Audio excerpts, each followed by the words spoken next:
पहल को 2027 से जोड़ा, इसके बारे में तो मैं कोई सफाई ना ही दूं तो ही ठीक है, क्योंकि के जनता को अपील करते हुए हम तो बस उनको भी जिला पंचायत सदस्य बनाने के पीछे लगे हुए हैं। तक निरंतर लोगों के बीच में लगी रहती है और लोगों के सुख दुख में जाकर के उनकी सेवा करने का काम करती है। देशवासियों को इस गणतंत्र दिवस की हार्दिक बधाई और शुभकामनाएं देता हूँ।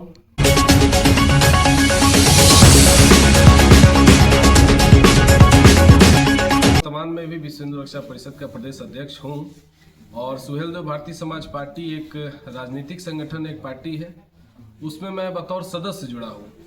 तो वर्तमान में तो मैं दोनों ही पार्टियों में हूँ। विश्व हिंदू रक्षा परिषद में माननीय राष्ट्रीय अध्यक्ष जी ने जो हमें जिम्मेदारी दी थी प्रदेश अध्यक्ष के रूप में, मैं अभी भी उस जिम्मेदारी पर हूँ।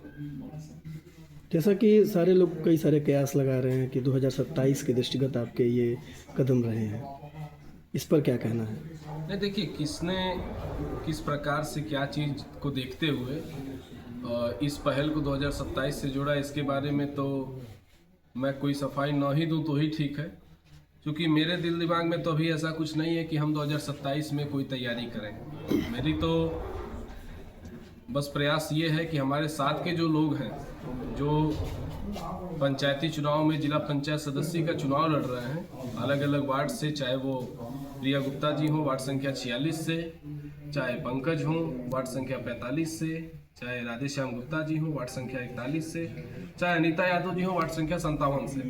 मेरा तो बस ये प्रयास है कि अपने जो लोग जुड़े हुए हैं, जो हमारे परिवार से जिनका संबंध है, जो लोग पिछले कई सालों से हमारे साथ जुड़ करके समाज में सेवा करने का काम कर रहे हैं, हमारा तो बस ये प्रयास है कि उन सभी लोगों को, जिस तरीके से हमारे पिताजी जिला पंचायत सदस्य हैं, उसी तरीके से जनता के आशीर्वाद से और जनता को अपील करते हुए हम तो बस उनको भी जिला पंचायत सदस्य बनाने के पीछे लगे हुए हैं। ऐसा आपने क्या देखा सुहेलदेव भारतीय समाज पार्टी जो है उसका सदस्य बना? देखिए, ये चीज़ें, क्योंकि आप खुद एक पत्रकार हैं और आज के समय में पत्रकारिता को महत्व दिया जाता है, तो आप न्यूज़ चैनल पे भी देख सकते हैं और सोशल मीडिया पर भी देख सकते हैं कि किस तरीके से मानव शिक्षा सेवा संस्था 2008 से लेकर के और ये 2026 चल रहा है, अभी तक निरंतर लोगों के बीच में लगी रहती है और लोगों के सुख दुख में जाकर के उनकी सेवा करने का काम करती है। लेकिन चूंकि संस्था अपने तरफ से व्यक्तिगत रूप में और जो लोग उनसे जुड़े हैं उनके सहयोग से ये सारा काम करती है, चाहे वो शादी कराना हो या किसी भी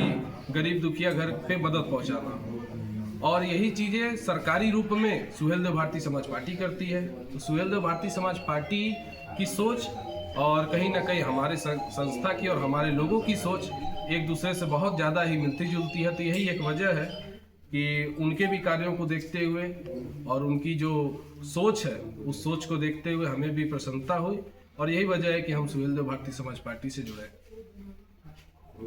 सुहेलदेव समाजवादी पार्टी गोरखपुर में भी उतनी सक्रिय नहीं थी। आपके पार्टी में आ जाने से क्या गोरखपुर में फिर कार्यकर्ताओं को जो चुनाव लड़ेंगे प्रत्याशी, उनके लिए मदद करेगी? देखिए, शिखर गुप्ता कोई बहुत बड़े नेता थोड़ी है कि किसी पार्टी को हम बना देंगे और बिगाड़ देंगे। नहीं, बनाने बिगाड़ने की बात तो नहीं, लेकिन जब आप पार्टी के सदस्य हैं तो आपकी जिम्मेदारी तो बनती है। मेरी जिम्मेदारी ये बनती है कि मैं जिस भी पार्टी में जुड़ा हूँ, जिस भी संगठन में जुड़ा हूँ, उस संगठन को अपने तरफ से अपना 100% देने का काम करूँ और उस संगठन को बड़ा करने का काम करूँ। लेकिन आपने जो सवाल किया कि गोरखपुर में मैं इसको किस तरीके से विस्तार करूँगा, तो देखिए, जिस तरीके से हमारे माननीय राष्ट्रीय अध्यक्ष जो सुहेलदेव भारतीय समाज पार्टी के राष्ट्रीय अध्यक्ष और उत्तर प्रदेश सरकार के कैबिनेट मंत्री भी हैं माननीय ओम प्रकाश राजभर जी, और बड़े भाई डॉक्टर अरविंद राजभर जी जो कि पार्टी के राष्ट्रीय प्रमुख महासचिव हैं, तो उन लोगों का जैसे आगे निर्देश मिलते रहेगा, जैसा उन लोगों का आदेश मिलता रहेगा, पार्टी के लिए हम लोग सिर्फ गोरखपुर नहीं बल्कि मुझे लगता है पूरे प्रदेश और पूरे देश में हम लोग काम करने का प्रयास करेंगे। गणतंत्र दिवस पर क्या कहना चाहेंगे सर? गणतंत्र दिवस की सबसे पहले आप सभी लोगों को बहुत बहुत शुभकामनाएं, सभी पत्रकार साथियों को, और आपके चैनल के माध्यम से मैं पूरे प्रदेश और पूरे देशवासियों को इस गणतंत्र दिवस की हार्दिक बधाई और शुभकामनाएं देता हूं, और एक निवेदन करता हूं कि भाईचारे का संबंध आप लोग आगे भी बनाते रहिए। और मैंने पहले भी इससे कहा कि किसी भी त्यौहार में और किसी भी ऐसे फंक्शन में एक दूसरे का साथ देते हुए एक दूसरे के सुख दुख में हम तो खड़े रहने का प्रयास करते ही हैं, जनता भी एक दूसरे का साथ देने का काम करे। प्रिया जी, आप पंचायती राज के तहत जिला पंचायत सदस्य का चुनाव वार्ड नंबर 45 से लड़ रही हैं। गणतंत्र दिवस के उपलक्ष्य में क्या जनता को कहना चाहेंगे? पहले तो सभी लोगों को जैसे कि बहुत बहुत शुभकामनाएं कि हमारा गणतंत्र दिवस है 26 जनवरी को, और साथ ही साथ जो बॉर्डर पे हमारे भाई हैं जो रात दिन एक करके आज हमें चैन से नींद आती है, तो उनको भी मैं बहुत बहुत शुभकामनाएं दूंगी और पूरे देशवासियों को मैं शुभकामनाएं देने का काम करूंगी। जिस क्षेत्र से आप लड़ रही हैं, लगातार कई दिनों से आप वहाँ पे जा रही हैं सुख दुख में, लोगों का क्या आशीर्वाद प्राप्त हो रहा है? कई दिनों से नहीं, ये मैं कई सालों से उस क्षेत्र में हूँ, और वो जो प्यार जो स्नेह, मैं चुनाव लड़ूं या नहीं लड़ूं, वो हमेशा मिलता रहा है। और बाकी रिजल्ट के बाद आप लोग को भी पता चलेगा कि वो कितना मुझसे प्यार करते हैं। ठीक है। पूर्वांचल से जुड़ी खास खबरों को देखने के लिए ओशियन न्यूज़ को फॉलो करें। यदि यूट्यूब हो तो सब्सक्राइब करें। धन्यवाद।